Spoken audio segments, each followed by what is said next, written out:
किन्नर चुड़ैल। गोरखपुर नाम का एक गांव हुआ करता था। उस गांव में ज्यादा लोग नहीं रहते थे। उस गांव में एक गर्भवती विधवा औरत रहती थी। उस औरत का नाम कमला था। कमला अपने घर में अकेली रहती थी। उसके पति की सारी जायदाद उसके नाम हो गई थी, पर सभी गांव वाले उस औरत को मनहूस औरत समझा करते थे और सभी उससे नफरत किया करते थे। एक बार कमला राशन की दुकान पर खाने का सामान खरीदने जाती है। भैया जी, जरा 1 किलो दाल चावल देना। अरे हाय हाय हाय हाय हाय हाय! अरे मनहूस औरत, मेरी दुकान में अपशुगन करवाने आ गई क्या? हैं? चल जा यहाँ से। मैं कुछ नहीं देने वाला हूँ तुझे। भाग भाग यहाँ से, चल जा, निकल। भैया जी, ऐसा मत कहिए। मैं गर्भवती हूँ, मुझे खाने की बहुत जरूरत है। मुझे खाना दे दीजिए। दुकानदार कमला को वहाँ से धक्के मारकर भगा देता है। तभी कमला रोते रोते उस गांव के किन्नरों के इलाके में आ जाती है। गांव वाले किन्नरों को उसी इलाके में रखा करते थे, क्योंकि वो लोग किन्नरों को पसंद नहीं करते थे और उनके इलाके में रहने से मना करते थे। तो किन्नरों ने उसी गांव में अपना एक इलाका बना लिया था। जब किन्नर लोग देखते हैं कि एक गर्भवती महिला रोते रोते उनके इलाके में आ गई है, तो सारे किन्नर कमला के पास जाकर उसका हाल पूछने लगते हैं। क्या हुआ बहन, तुम्हारी गर्भवती अवस्था में इतनी बुरी हालत कैसे है? तुम रो क्यों रही हो? तुम डरो मत, हम तुम्हें कोई नुकसान नहीं पहुंचाएंगे। तुम शांत होकर सब बताओ कि हुआ क्या है। मैं कमला हूँ। मैं गांव के दूसरे इलाके से आई हूँ। 2 महीने पहले ही मेरे पति की मौत हुई है। मुझे गांव के लोग मनहूस मानते हैं, क्योंकि मैं विधवा हूँ और गर्भवती भी। वहाँ के लोग मुझे खाने के लिए कुछ बेचने के लिए भी तैयार नहीं, जिससे मेरा गुजारा नहीं हो रहा था। कोई बात नहीं कमला, हम तुम्हारा ख्याल रखेंगे। किन्नर लोग कमला को एक खाली घर में रहने के लिए जगह दे देते हैं और उसकी देखभाल भी करते हैं। कुछ ही महीने बाद कमला अपने बच्चे को जन्म देती है, पर अफसोस, कमला बच्चे को जन्म देते ही अपनी जान गंवा देती है। जब सब किन्नर बच्चे को देखते हैं तो बहुत खुश हो जाते हैं, क्योंकि वो बच्चा भी किन्नर ही था। कमला ने एक किन्नर बच्चे को जन्म दिया था। अब इस बच्चे की देखभाल कौन करेगा?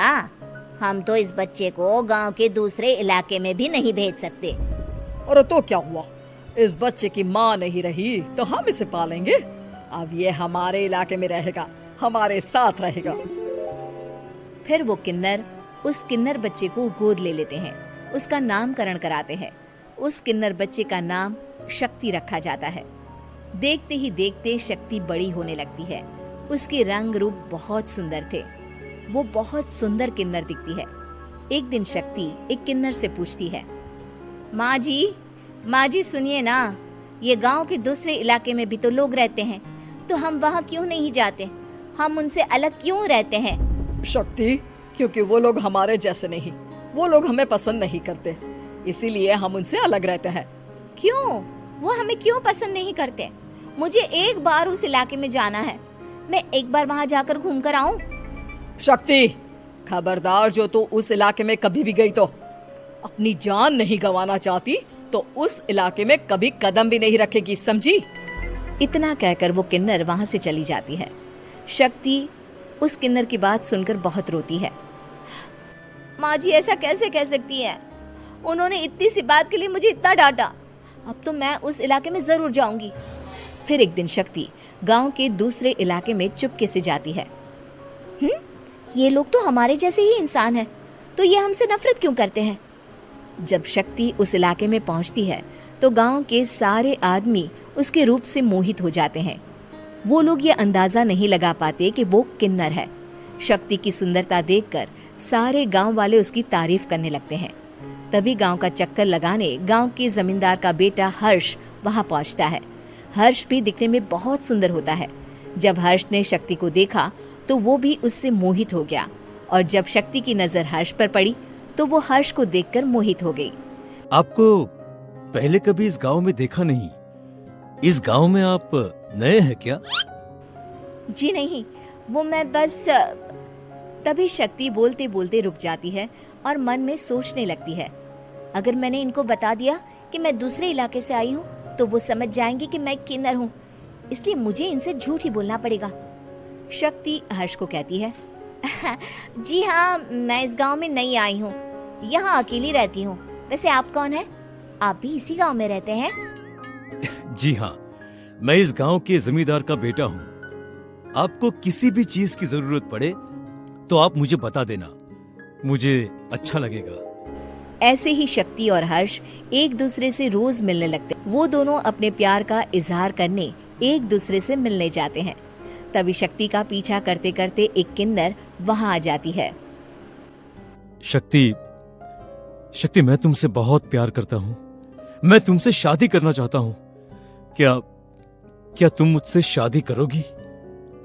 हाँ हर्ष, मैं तुमसे शादी करूंगी, पर मैं तुमको अपने बारे में एक सच्चाई बताना चाहती हूँ जो मैंने तुमसे छुपा कर रखी है। तभी उनके बीच में ही वो किन्नर आ जाती है। शक्ति, तेरी हिम्मत कैसे हुई ऐसा करने की? वो किन्नर शक्ति को खींचकर गांव के जमींदार के पास ले जाती है। हर्ष भी वहां शक्ति को बचाने के लिए पहुंच जाता है। जमींदार शक्ति और हर्ष के प्यार के बारे में सुनकर गुस्से में आ जाता है और शक्ति को गांव के बाहर निकालने की सजा देता है। शक्ति ये बात सहन नहीं कर पाती और कुएं में कूदकर अपनी जान दे देती है। जमींदार हर्ष की शादी गांव की एक लड़की से करवा देता है, पर हर्ष इस शादी से खुश नहीं होता। शक्ति अपना बदला लेने के लिए मरने के बाद किन्नर चुड़ैल बन जाती है। अब मैं इन गांव वालों को नहीं छोड़ूंगी, अब इनसे मैं अपने प्यार का बदला लूंगी। किन्नर चुड़ैल गांव वालों को परेशान करना शुरू कर देती है। एक बार वो रात को गांव के खेतों में पहुंच जाती है और वहां आग लगा देती है। सारी फसल जल के राख हो जाती है। जब एक आदमी रात को उठकर देखता है कि खेत में आग लग गई है तो वो वहां पहुंच जाता है। वो देखता है कि खेतों के बीचों बीच एक किन्नर चुड़ैल खड़ी है और वहां खड़े होकर ताली बजा रही है। गांव वाला किन्नर चुड़ैल को देखकर बेहोश हो जाता है। जब सुबह उस आदमी को होश आता है तो वो सीधा जमींदार के पास जाता है। अरे जमींदार साहब, अरे वो किन्नर चुड़ैल ने मेरी सारी फसल जला दी। अब मैं क्या करूंगा? क्या होगा मेरा? जमींदार चुड़ैल किन्नर का नाम सुनते ही सब कुछ समझ जाता है। अब वो बहुत डर जाता है। उसी रात को जब जमींदार डर के मारे अपने कमरे में सो नहीं पाता, तभी वहां अचानक से किन्नर चुड़ैल आ जाती है। किन्नर चुड़ैल जोर जोर से जमींदार के आगे खड़ी होकर हंसने लगती है और ताली बजाने लगती है। जमींदार उस डरावनी किन्नर चुड़ैल को देखकर बहुत डर जाता है।